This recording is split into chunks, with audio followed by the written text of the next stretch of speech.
Haunted cottage in the country. I rented the cottage to escape the city's relentless pace. Nestled deep in the countryside, it promised solitude and peace.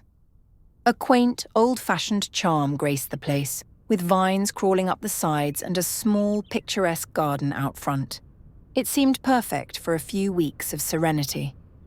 Upon arriving, I met the elderly couple who owned the cottage. Mr. and Mrs. Whitmore were kind enough, if a bit quirky. Mr. Whitmore, with his thick spectacles and shuffling gait, always seemed to be muttering to himself. Mrs. Whitmore had a perpetual smile, though her eyes never quite mirrored the warmth of her mouth. They showed me around the cottage, pointing out the rustic kitchen, the cosy living room with an old fireplace, and the quaint bedroom with its antique furniture. The place felt like a step back in time. The first few days were blissful. I revelled in the quiet, took long walks through the surrounding woods, and enjoyed reading by the fireplace. The Whitmores would occasionally check in, their visits brief but always slightly unsettling. Mrs. Whitmore would hover near the windows, peering in with that unchanging smile, while Mr. Whitmore lingered near the edges of the garden, his mutterings growing louder as the days passed. One evening, I noticed a peculiar smell wafting through the cottage. It was a faint metallic scent, almost like blood. I searched the entire place but found nothing out of the ordinary. The smell persisted, clinging to the air like an unwelcome guest.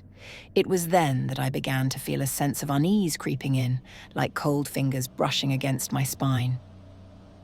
On the fourth night, I woke to a soft creaking sound, the kind that old houses make, but this was different. It was deliberate, almost rhythmic.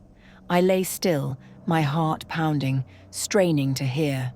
The creaking stopped, followed by a faint scraping noise, like nails on a chalkboard. Summoning my courage, I crept out of bed and tiptoed towards the source of the sound. The hallway was dark, the only light coming from the moon outside. As I approached the kitchen, the scraping grew louder. I hesitated at the doorway, then slowly peeked inside.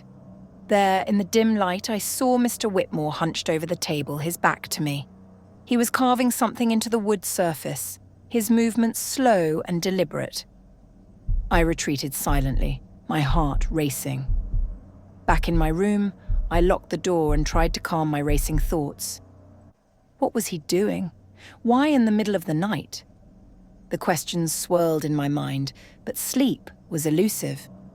The next day, I decided to explore the woods more, needing to clear my head. The trees were dense, their branches creating a canopy that filtered the sunlight into eerie patterns on the ground. As I wandered deeper, I stumbled upon an old, abandoned shed. Curiosity piqued, I pushed open the creaky door and stepped inside. The air was thick with dust, and the faint metallic smell from the cottage lingered here too. My eyes adjusted to the darkness, and I gasped. The walls were lined with strange symbols, carved deep into the wood. In the center of the shed, a small altar stood, with odd trinkets and bones scattered around it. A chill ran down my spine as I realized these were not the remnants of some forgotten ritual, but signs of something far more sinister. I hurried back to the cottage. I knew then that I had to leave.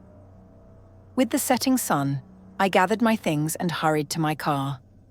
As I drove away, I glanced back at the cottage. The Whitmores stood at the gate, their smiles wide and their eyes dark, watching me leave. As I settled back into city life, the memories of the cottage haunted my thoughts. I couldn't shake the feeling that I had narrowly escaped something far worse than I could comprehend.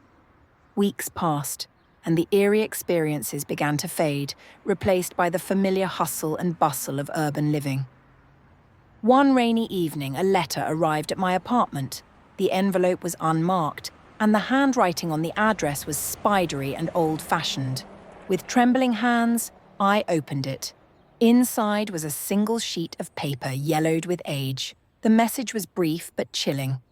"You left too soon." My heart pounded as I read the words over and over. Who had sent this? How had they found me? The questions swirled in my mind, but there were no answers. I decided to ignore it, hoping it was some cruel prank. Days turned into weeks, and one night, I was jolted awake by a familiar sound. The rhythmic creaking and faint scraping noise filled my apartment. Panic surged through me as I realized the noise was coming from the living room. I grabbed my phone and crept towards the source, my breath shallow and my hands shaking. In the dim light of the living room, I saw a figure hunched over the coffee table. My heart nearly stopped as I recognized the silhouette of Mr. Whitmore. He was carving the same strange symbols into the wood, his mutterings barely audible. I backed away slowly, but a floorboard creaked under my weight. Mr. Whitmore's head snapped up, his eyes locking onto mine.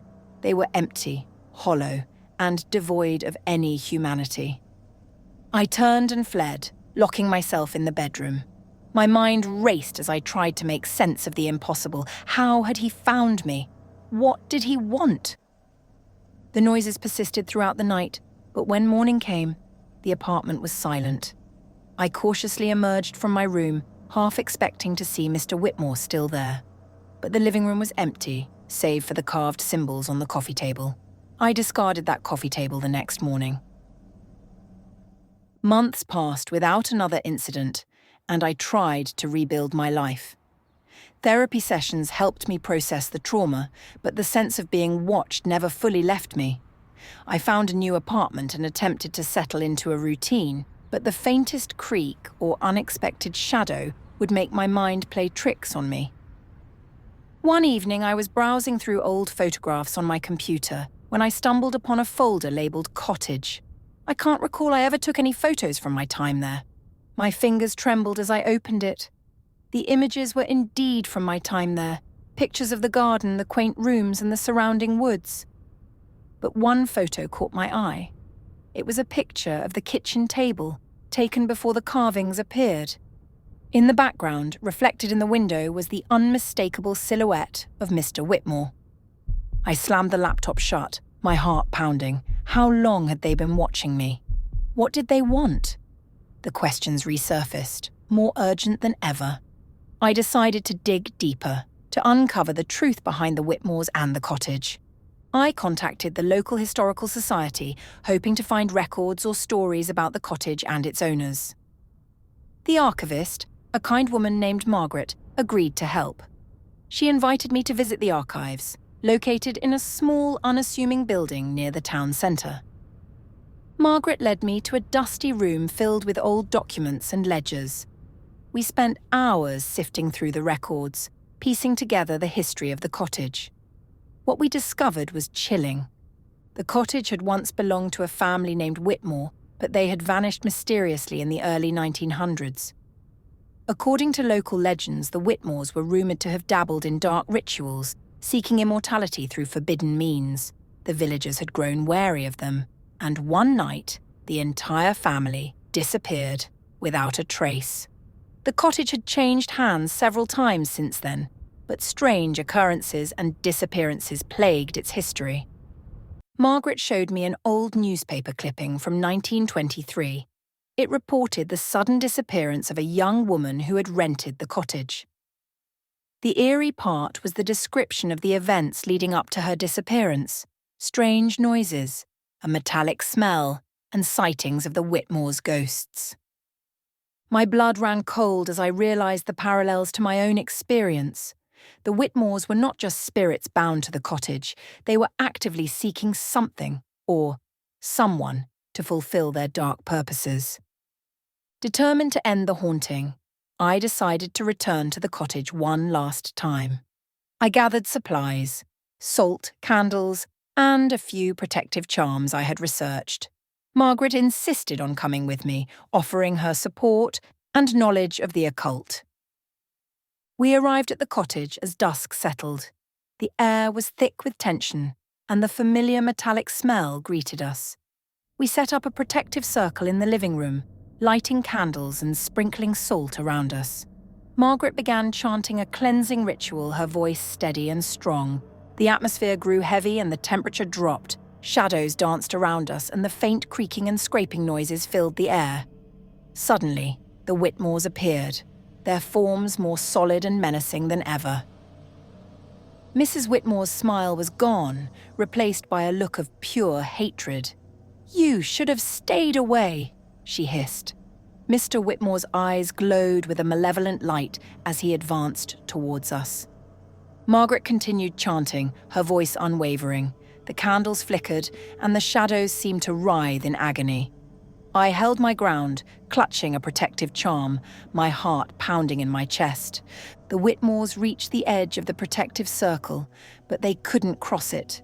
Their frustration was palpable as they tried to break through the barrier. Margaret's chanting grew louder, and a blinding light filled the room.